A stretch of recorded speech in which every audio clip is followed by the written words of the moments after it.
दोस्तों स्वागत है आप सभी का एक बार फिर से आपके अपने चैनल एडुटेनमेंट पर। आई होप आप सभी लोग स्वस्थ होंगे। दोस्तों आप सभी लोगों ने थंबनेल में देख लिया होगा कि आज हम किस बारे में बात करने वाले हैं।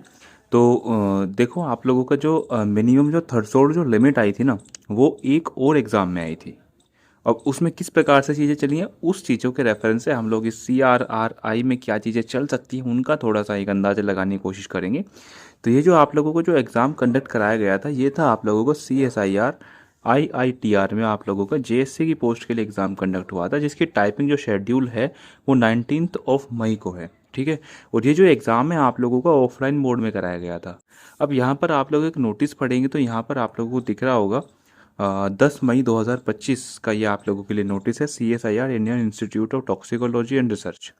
अब यहाँ पर नोटिस में सब्जेक्ट में लिखा है कि notice regarding proficiency in computer typing test and document verification for the post of JSC, जिसका एडवर्टाइजमेंट नंबर इतना था। अब यहाँ पर फर्स्ट पॉइंट में ध्यान से देखना, the applicant appeared for the written examination for recruitment to the post of junior secretariat assistant finance and accountant. और ये स्टोर एंड परचेज जो आप लोगों का 27 अप्रैल को एग्जाम हुआ था at different exam centre are inform that applicant who will score minimum threshold marks as determined by the selection committee through this office notification of even number इतना इतना dated 15 April in paper 1 and paper 2 will be called for proficiency in computer typing test in the ratio of 1:20 in order of the merit of the position for all the vacancies without repetition of category candidates in case of UR list। ठीक है। तो यहाँ पर साफ साफ लिखा है कि इन्होंने भी जो है एक नोटिस जारी करा था 15 अप्रैल को। इनकी तरफ से भी एक नोटिस आया था 15 अप्रैल को 2025 में। और इन्होंने फिर एग्ज़ाम कंडक्ट कराया था 27 अप्रैल को। तो इन्होंने भी कुछ मिनिमम थ्रेशोल्ड मार्क्स फिक्स करे थे पेपर 1 एंड पेपर 2 के लिए। तो जो भी इस मिनिमम थ्रेशोल्ड मार्क्स से ऊपर नंबर लेकर के आए हैं पेपर 2 के अंदर, उनको जो है ये लोग टाइपिंग के लिए बुला रहे हैं। और टाइपिंग में भी आप लोग देख पा रहे होंगे 1:20 में, यानी कि अगर आप लोगों की 400 वैकेंसीज है ना, अगर आप लोगों की आप ही कितनी है, आई थिंक 250 के आसपास है। अगर आप लोगों की 250 के आसपास वैकेंसी है तो आप लोगों को 250 का 20 गुना, 20 गुना कितना होता है, 5000 बच्चों को आप लोगों को बुलाया जाएगा टाइपिंग टेस्ट करने के लिए। ठीक है जी। तो ये मतलब सही है। सही इसलिए क्योंकि अगर किसी का पेपर में थोड़ा बहुत ऊपर नीचे हो गया तो टाइपिंग उसको संभाल लेगी, क्योंकि टाइपिंग जो है ना आप लोगों की, टाइपिंग आप लोगों की 35 वर्ड्स पर मिनट होने वाली है। और इन्होंने टाइम इतना दिया भी नहीं है, आप लोग देखोगे ना। तो ये इनका जो है 27 अप्रैल को इनका ये पेपर हुआ था।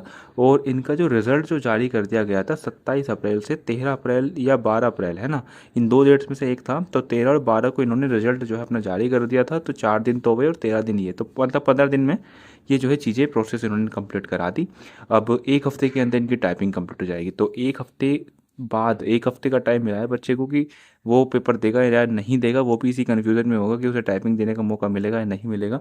तो ये गलती आप लोग मत करिएगा।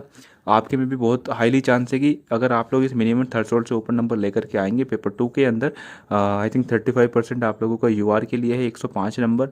यदि आप लोग इससे ऊपर लेकर के आएंगे तो आप लोगों को टाइपिंग का मौका दिया जा सकता है। ठीक है। हो सकता है कि इसी के हिसाब से आप लोगों की चीज़ें चुने। तो टाइपिंग के प्रैक्टिस आप लोग करते रहिए। 15-20 दिन से ज़्यादा आप लोगों को टाइपिंग के लिए नहीं मिलने वाले। और बहुत ज़्यादा बच्चे फेल होंगे इस टाइपिंग में, 35 वर्ड्स पर मिनट में बहुत ज़्यादा कैंडिडेट जो हैं आप लोगों के फेल होने वाले हैं। तो इसी के हिसाब से कट ऑफ आप लोगों की डिसाइड होगी। जो 200 और ये जो 200 तो नहीं, 200 तो जा सकती है। ये जो 250 बता रहे हैं, 220 बता रहे हैं, 210 बता रहे हैं, 218 बता रहे हैं, बहुत मुश्किल है ना। 200 से ऊपर मुझे नहीं लगता कि आप लोगों की कट ऑफ जा सकती है। 200 भी बिल्कुल अगर कोई ख़राब भी केस हो गया कि मतलब सबने टाइपिंग अच्छे तरीके से कर दी, तब जाके 200 जा सकती है। लेकिन मुझे नहीं लगता कि आप लोगों की 200 भी आप लोगों की कट ऑफ जाएगी। वो सारी चीज़ें हम लोग एक बार आप लोगों के एग्ज़ाम खत्म हो जाए तो सारी चीज़ें हम लोग डिस्कस करेंगे। आंसर की वगैरह आएगी वो चीज़ें बताएंगे, क्योंकि नेगेटिव मार्किंग 1/3 की है। सही करोगे तो 3 मिलेगा, गलत करोगे तो 4 कटेंगे, 4। ठीक है जी। तो चलिए दोस्तों, फिलहाल के लिए इतने, अपने टाइपिंग पे फोकस करते रहिए। टाइपिंग बहुत ज़्यादा इंपॉर्टेंट है इस एग्ज़ाम में, और ये बात CSIR भी जानती है। इसलिए आप लोगों को टाइपिंग का मौका दिया जा रहा है। क्योंकि यदि आप लोगों को पहले ही आप लोगों का रिजल्ट जारी कर दिया जाए, अगर इस स्टेज पे आप लोगों का रिजल्ट जारी कर दिया जाए, तो आप लोगों की जो कट ऑफ है ना दोस्तों, वो आप लोगों की 220 है ना, 220 के आसपास आप लोगों को कट ऑफ जाएगी। लेकिन 220 वाला यदि टाइपिंग नहीं कर पाया तो फिर उस रिजल्ट का फ़ायदा क्या। ठीक है। तो इसलिए टाइपिंग का मौका आप लोगों को दिया जा रहा है। अपनी टाइपिंग जो है करते रहिए, उसी के हिसाब से आप लोगों की कट ऑफ डिसाइड होगी। और बस दोस्तों, फिलहाल के लिए इतना ही। आई होप वीडियो आप लोगों को पसंद आई होगी। तो इस वीडियो को ज़्यादा से ज़्यादा शेयर कीजिएगा, और चैनल पर नए जो सब्सक्राइबर ज़रूर जाइएगा। चलिए जी, धन्यवाद।